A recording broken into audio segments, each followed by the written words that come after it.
Hey guys, check this out. What is your favorite food to cook?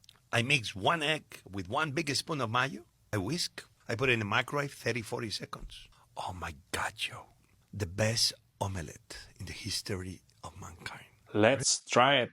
So we will need 1 egg. Late naman ng itlog na to. Let's make it 2 eggs. Yan, 2 eggs. And then it calls for mayonnaise, but instead of using regular mayonnaise, lalagyan ng konting twist, okay? Gagamit tayo ng sriracha mayo. Ito. We crack the 2 eggs.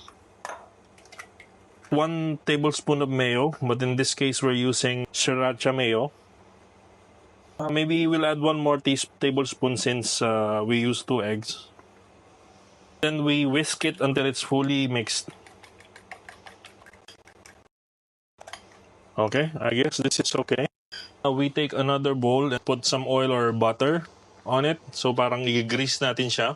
Pour the egg and mayo mixture onto the bowl.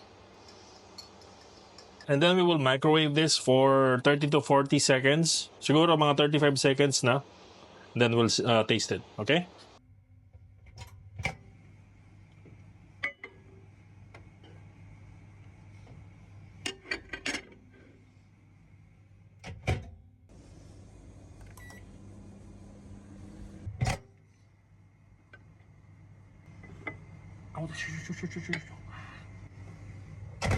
So guys, eto na siya.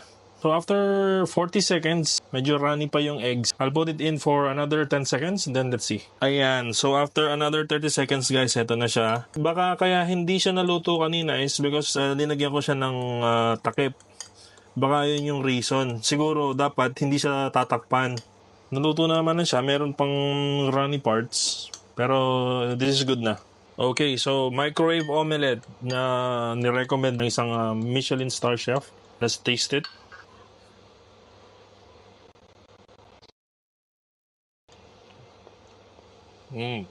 By the way, wala akong nilagay na asin dito. Just the mayonnaise. Sriracha mayonnaise and the egg. It's very creamy. Perfectly cooked.